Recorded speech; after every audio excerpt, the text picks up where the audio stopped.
Geoff's like frozen perfect, like a Uh-oh. DMV photo right now. Just like the garbage disposal, you got to feed it like the Flintstones. I think Heath is frozen in time. Welcome, everybody, to episode number 14 with myself, Geoff Edwards, and Mr. Scott Hall from Hall Around Town Radio. And today we have the one and only Heath Bowling. What's going on, Heath? Not much, brother. How are you guys doing? Great. Just wanted to kind of pick your brain a little bit, see what's going on, see how things are going in the music business with you. I mean, I can't complain. I mean, honestly, I definitely feel blessed with the amount of players that we have in our area. But I meant to take a kind of a short break and only play 2 or 3 nights a week. But as you can see, well, Scott can see with our submittals we do every week that I'm still playing 4 nights a week. So other than that, I mean, it's been pretty busy. Changing the set list up a lot, playing a little bit more rock and roll tunes, digged into some things I liked when I was in high school and college, and kind of straying away a little bit from the country a little bit just so I don't get burned out from it. So straying away a whole lot. Yeah, I would probably agree pretty strong with that. It's probably now more of a 70-30, 70 towards the rock, 30 towards country than it used to be the opposite way. But the country that I've found out, and I've been beat up by friends and even family that I love, is very sad and dreary and something you listen to on a rainy day while you're cleaning your house, and people in bars aren't cleaning their house and it's not rainy. So I had to switch it up and do a nice mixture instead of just doing one solid thing. Do you think that you're changing in music and changing up your set list? You think that's what's kind of helped prompt you getting more gigs and being booked more? I mean, at the places I'm getting booked, I would say probably yes. But the places that like the sad, honky tonks and stuff like that, a lot of them got really hurt during the COVID that, had me play out a lot. Like, the game night, it closed. They were a big fan of country music and metal and rock and roll, all kinds of music. But, had a decent amount of following there. And in places like the Dry Dock Saloon and, those places just, they're still hurting from all this. But, the Barrel and Mr. Burroughs, and now Heather's, it's starting to get warmer. Heather's will be back opening up. And, generally those places like that, yeah, I'm with you too on that. I love that Patio. And, ready for the Patio, man. So ready. So Absolutely. sick of playing inside bars, man. And it seems like every bar I play in, it just gets darker and darker. It's like, I think that bars should try to find some place that has a great professional lighting system, because it seems like most of the bars I play in are the ones you see on mafia movies where somebody's getting a hit put on them. So, love it. But and to be honest with you, on the whole, the set change and getting gigs at new venues, like I was just actually talking with you when we had lunch, Geoff, about playing up at I think it was Shadows Pub, I think it's called. It's up there in Fairborn. I mean, Yep. I mean, to the name of the bar, you would think would have no country guy, but I reached out to him. They reached out pretty quick, and that was a good deal. And I'm finding too that, like, when it's not playing the same songs over and over, you get burned out. Sometimes it's the genre of music and the style in that genre that you can get burned out, which I never thought in my life I'd say this, and my grandparents are probably rolling their grave when I do, but I'm getting kind of bored of playing the George Joneses and the Merle Haggards. I'm just getting bored of playing the same 4 chords over and over and over. So, which, I mean, don't get me wrong, I love that music. I'm not saying that I hate that music. I love that music. It's just, you can only play so much before you want to go insane. So, and then also, with the whole changing into, the rock thing is, friends again have been telling me 2.5 step down. I've been playing in standard the whole time, and it sounds, like you're playing in a tin can a lot. And a lot of people told me that, but I've always, messed around playing in standard tuning like they do in a studio. So with going the half step down, I've also learned too that I'm saving on my voice, and songs sound, completely different. Like from when you're playing, like, let's say a Pearl Jam in standard tuning to a Pearl Jam a half step down, it's a completely different sound. And I like the fact that, songs that I still do love to play, that all I can do is just drop a capo down and bam, I'm right back there in standard tuning, and I can just take it back off, retune and go back a half step down. So it's been, I don't know, it's been a big change for me. So I'm learning in stride, I guess. Well, that's one thing. I mean, and I'm glad you're finding that out now is, when you do tune down, it does help your voice, especially when you're playing 3, 4, 5 nights a week or however many times you're playing. That can definitely save your voice. Even if those songs are in your key and in your range, just the repetitive singing every night, all the time, can take a wear on your voice. And so doing that half step down. Now, I actually used to be in a group where they didn't want to bring out multiple guitars, or some of the stuff was half step. And then some stuff I actually did a full step down. So even if it was, the original key was a standard tuning, sometimes because, there was 80s rock, some of this 80s rock and 90s rock and stuff like that, it's just too high to sing. And so rather than transpose everything and have the guitarist relearn something or whatever, they just tuned everything to a full step down. And that's where we honestly we just ended up leaving everything because they didn't want to bring multiple guitars. Whatever we did was a full step down. And if it sounded really god awful just because of the tuning, then we would drop it. We wouldn't even play the song, but that does absolutely help. Now, another thing though, I was thinking of that you just mentioned was you said that you feel like you're playing in a tin can. I mean, are you saying your guitar makes it sound like that? The tuning sounds like that?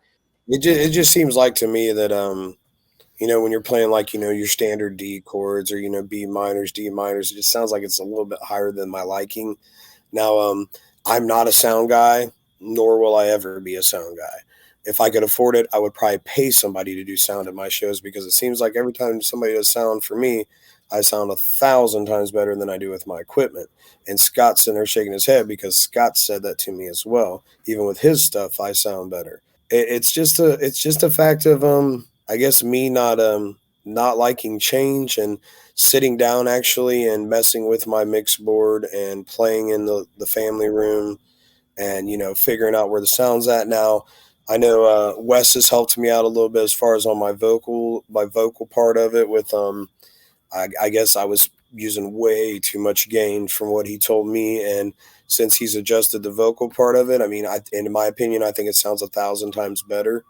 I sound a lot more clear, and I can actually hear myself. I don't know if you get this, Geoff, from playing out, but sometimes there's places you play they're so hollow that when you play, you can hear it about a half a second later coming back around to your other side of your head.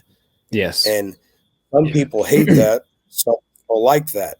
Me, on the other hand, I like it because I'm not a person who uses a monitor. I'm not a fan of monitors. I don't like hearing myself being blared back into my face, but I do like the fact of the half-second delay to where I'm singing and it wraps around this, aluminum roofed bar I'm in or whatever kind of walls and comes back to me to where I can hear it if I'm obviously a lot of the times off key or off pitch, but at least I'm halfway there, halfway not. I know it because back a year ago, I wouldn't have heard that. I wouldn't have even known how to, explain what I'm hearing.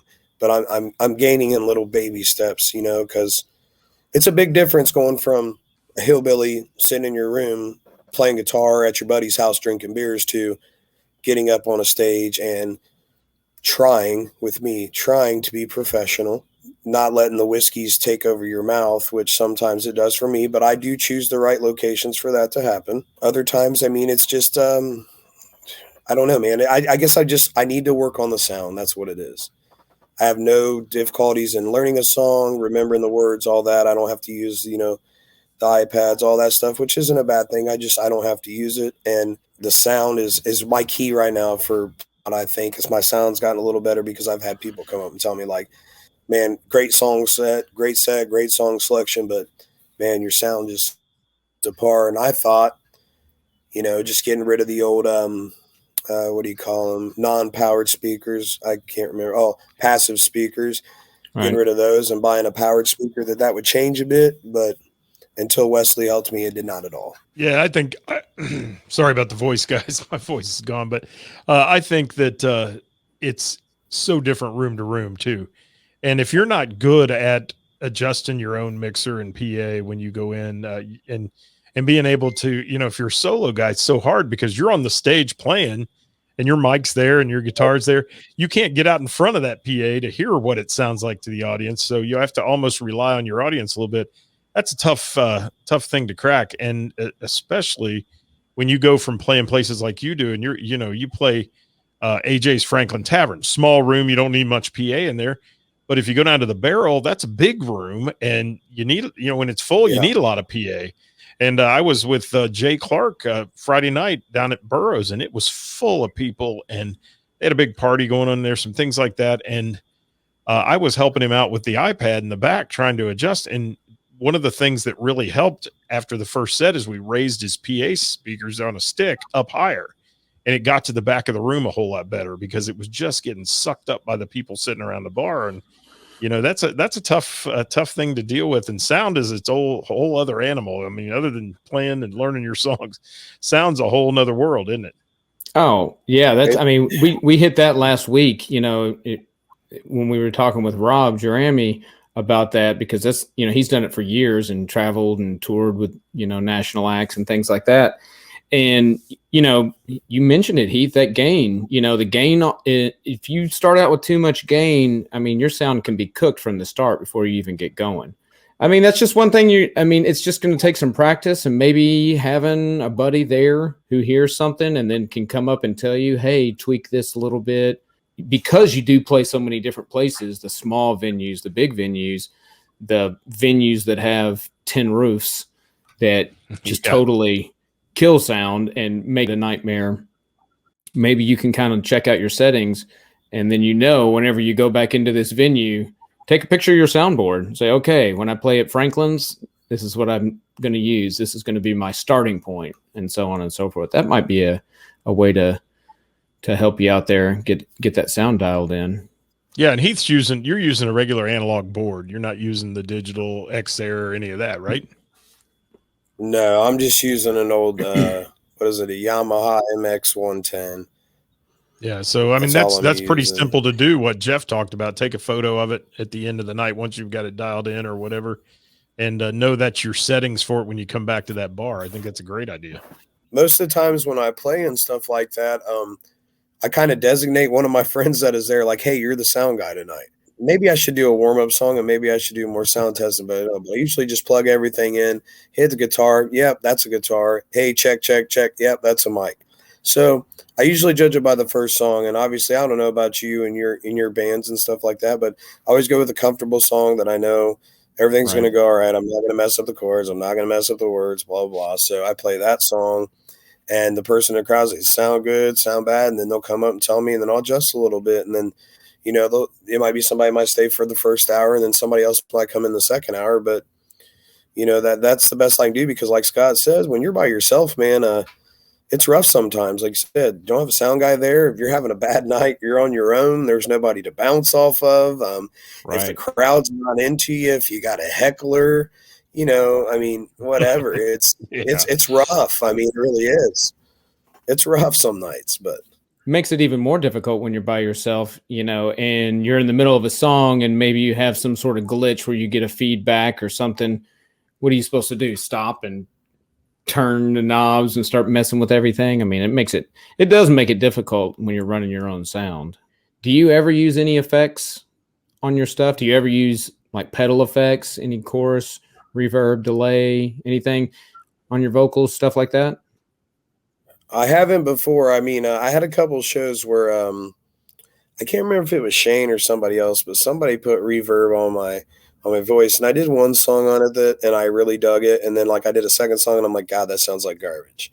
So I've only had maybe maybe a 30 minutes out of a set where I did a little bit of reverb, but as far as pedals, stuff like that, I don't use anything. I mean, all I strictly do is I pull the guitar out, run a chord. That's it. I don't know special effects or anything. I mean, I got a newer guitar now that's got a little bit more on the, electronics and stuff that's in it, which has changed my, my tone and everything, because I was just playing my old Alvarez And all it had was a high and a mid. That was it. There was no, or a high and a low. There was no mid or anything like that. To where this one now has got, I think it's got like 6 or 7 different knobs on the electronics alone, so you can adjust the sound a little bit on the guitar.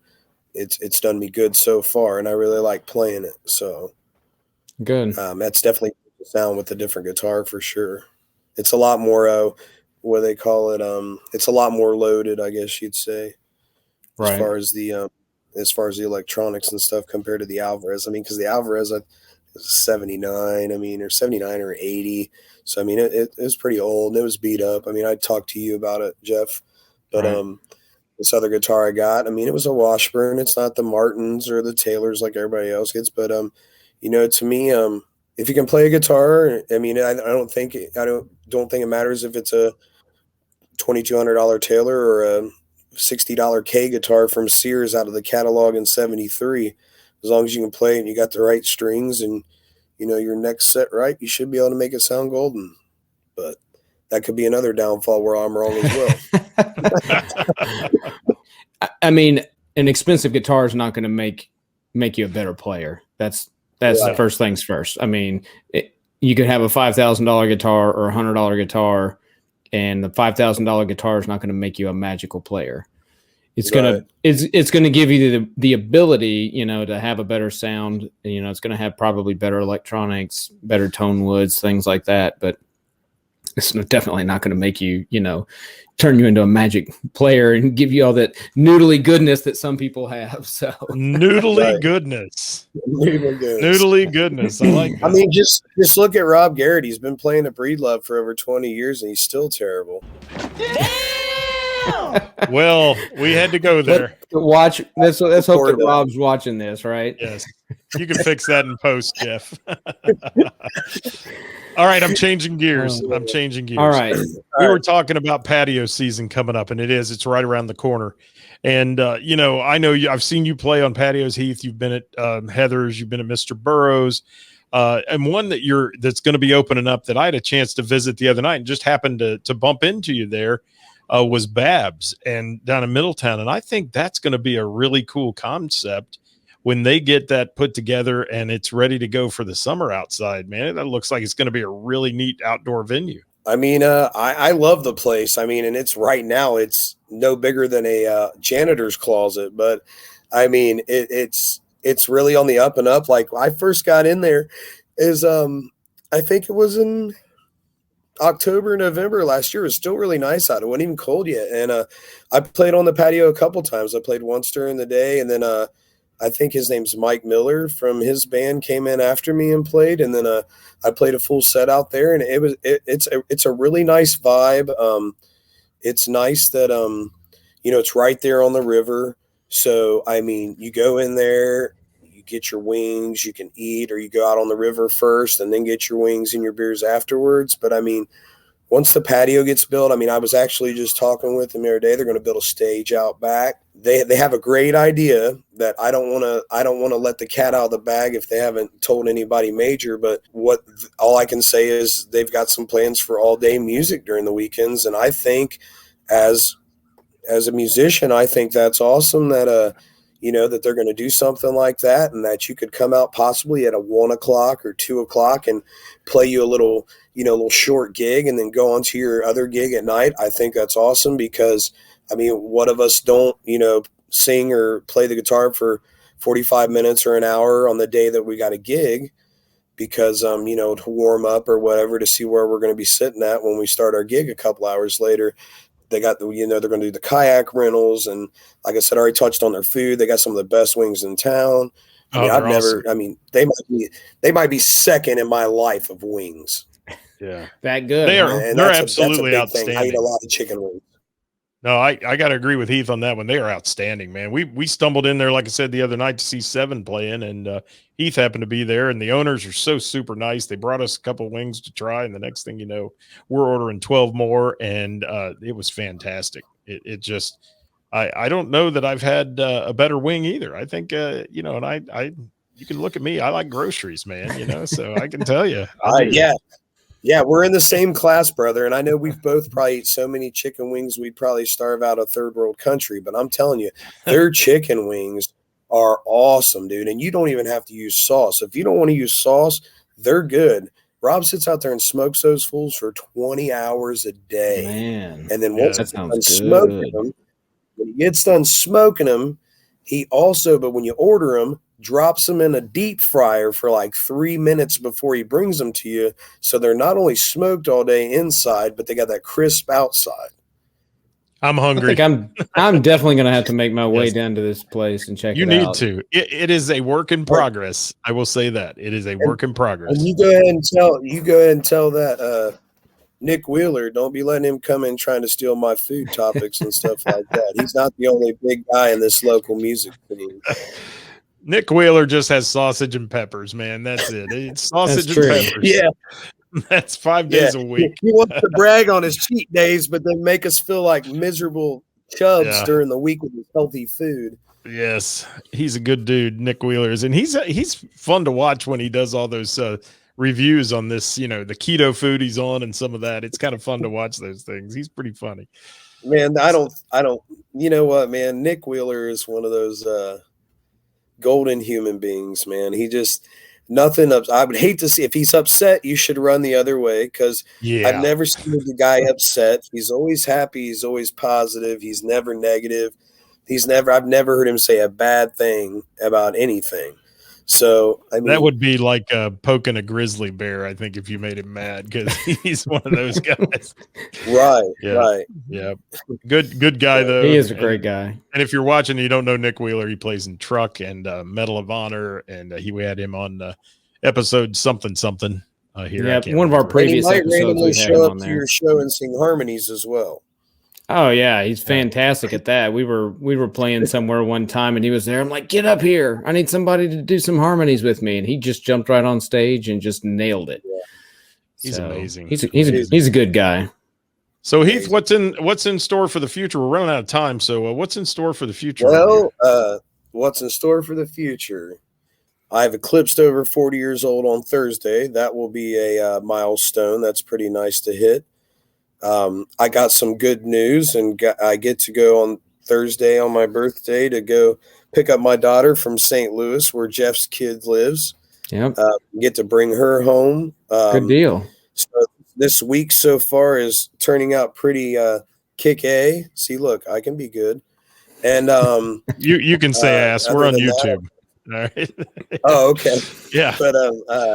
But I mean, this week, this week I'm pretty excited. I mean, I got my barrel spot, which I usually play there once or twice a month. I always like playing there, and I got Babs on for the birthday bash on Thursday. Friday, I'm down in Kentucky, and then Saturday I finish at a new place I've never played at called the Hangar, which is owned by the same guy that owns the Old Village Tavern that we all play at down in Westchester. So I'm pretty excited about that. But I'm also got told last night at midnight, or got asked, not told, but I'm pretty excited that St. Patty's Day at Babs, the St. Patty's Day bash, is going to be me and Seven.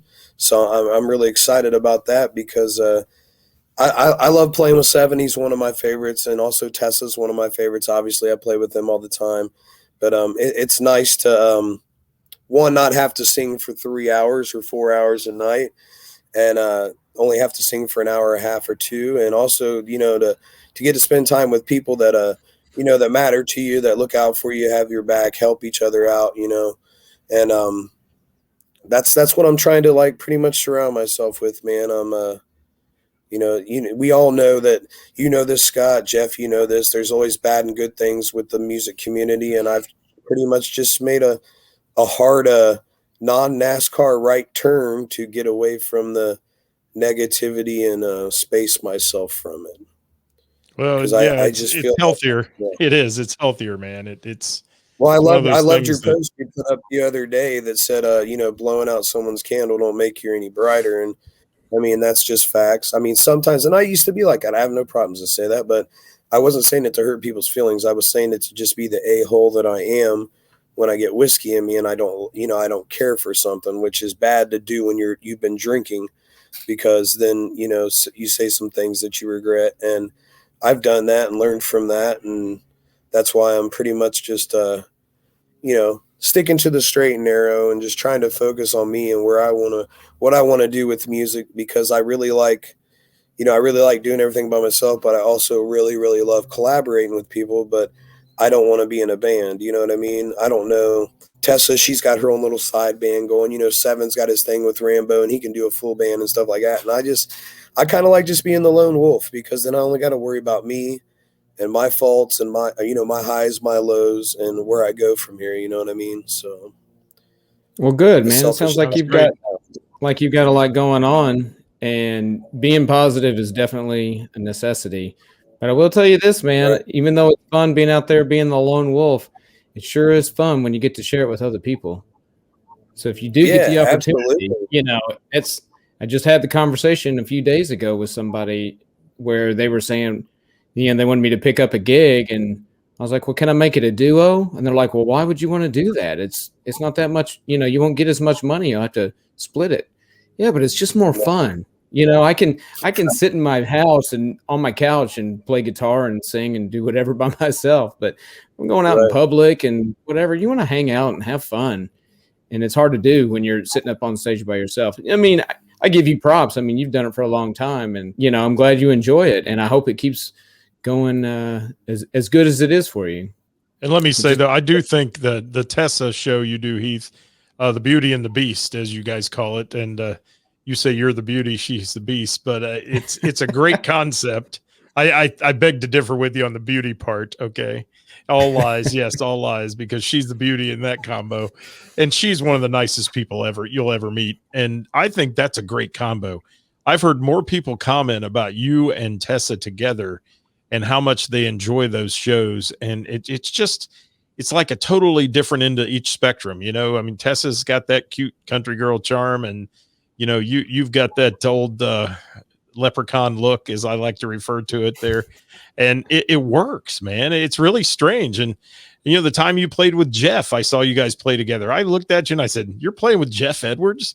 I said, that's a strange combo for a guy that sings sad country songs. And I was there that night, and it worked great. It was awesome. And I thought it was a blast. I mean, those types of mashups, like with you and Tessa, Heath, it works great. I agree with you 100%.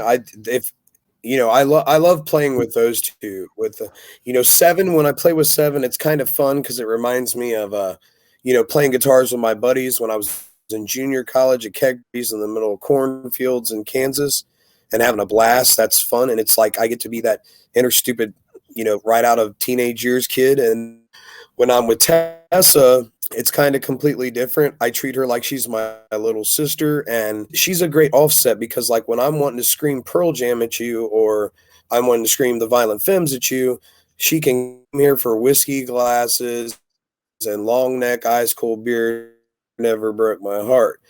I don't know those I know those songs, but I don't play those songs. I've never tried to learn those songs, the words or anything. But I've come to a grasp with that. Instead of, I've been a solid not liker of Nashville country music, of some genre, not all of it. There's still good Nashville country. You just got to find it. The stuff that they play on the radio, she plays that stuff. So for me to compensate, instead of me being a hater, as people would say, I stopped being a hater, and I didn't start to learn to sing the songs. So that way, instead of sitting there just staring at people, we now play along together, to where she's singing long neck ice cold beer never broke her heart, and I don't have to sing it. All I got to do is just play along with her. And now I'm doing background singing for when she does a song by oh man, I can't remember. They're a 4-piece band, 2 chicks and 2 guys. Oh, Little Big Town. I think it's called Take Me Down to the Little White Church. I learned the backing vocals for that. So that way I'm just not sitting there like a bump on the log and everyone thinks I hate what she's doing, because I don't want them to think that. She's also, spread her wings and starts doing a little bit more other things like rock and roll, like she's doing a little bit more Tom Petty and, the Eagles and stuff like that. And I like that. And there's a lot of songs that she sings that I'm not a fan of by the original artist. And when she sings them, I'm a fan of. So it's nice to have these 2 younger kids that are letting us, I guess, call me an old man now, 41-year-old guy hanging out with 2 21-year-olds that on life and personal life, they're on completely different sides of the globe. You've got one that's married with a kid and about to have another kid and is a plumber. And then you got another one that's a dance instructor slash daycare girl, and she's a singer, a musician, and then she likes to go out and party after gigs to the Yellow Rose, which 7 is let's get packed up in 15 minutes and I got to get home to Jess. So it's nice to have both sides of the spectrum, if you understand what I mean. Oh, totally get that. And it's nice to see, the different generations rubbing off on each other. They're probably picking up stuff that they may not have heard or never paid attention to until you brought it in, and vice versa. Well, we have anything else going on, Scott? What do you think? Man, busy times right now. Music's coming back. We're starting to see everybody playing. That's an awesome thing to see. And hopefully, I think we're going to still see the moratorium on large groups for a little bit. But St. Patty's won't be the normal St. Patty's it is some places. But we're going to get there. And it looks like it's starting to come back. And people are over it. I mean, you can tell people are out. They're having a good time. And they are. And everything's going down on the numbers the way it looks. So hopefully maybe we'll get back to some normalcy by summer and we can have some outdoor concerts and some of the fun we all enjoy. I hope so. This easing into the time thing, I think people are still having a hard time. We played a show last weekend and, we were done at 1:00 and bar was clearing out by a little after 12. They're still not into that custom of staying out that late. That and the other thing is people are still just standing up by their tables and dancing. Even though the dance floor is open, they're still just standing at the table dancing. So I'll tell you what, man, at the Little River Bar in Oregonia. In the Little River Bar in Oregonia, don't worry, brother. You play there, they'll dance right in front of you. I had about 7 of them dancing in front of me the other night. But it's nice that I hear you say that, man, because the simple fact is I've been playing. I don't think my times have changed. I think one went an hour later, and I think one just changed. That Hangar show went from 6:30, 10:30 to 8 to midnight now. But where were you at when you were playing when everybody left at 12:15? Where were you at? We were up in Wings in Vandalia, and that's typically a late bar. That's one of those places we used to play till 2 a.m. and they're throwing people out of the door because they don't want to leave. Well, that's the reason I was asking you, is because I know the Courtyard Lounge is the same way. Usually they keep a late crowd there. But the places I've been playing, they not change their times. I promise you, bro, as soon as I'm done on my last song at 10 o'clock or 9:30 or 10:30, and I'm pulling a chord, they're all packing up and they're gone. And I'm just sitting here going like, listen, we just sat around and complained for a full year that our civil liberties were getting taken and our justice and everything. But everybody got used to going home early. All right, man. Well, we're going to wrap it up since we're having some issues. Can you hear me now? Let's say bye, Geoff. I guess not. All right. We appreciate everybody. If you guys stuck around, go make sure you hit that thumbs up button and like it and subscribe. And maybe next time we'll have Heath on in a better location. That way we can see him. But until then, Scott, I hope you're feeling better. Thank you, man. I'll get it. Until next week, we'll see you, everybody. Thank you, my friend. We'll see you later. All right.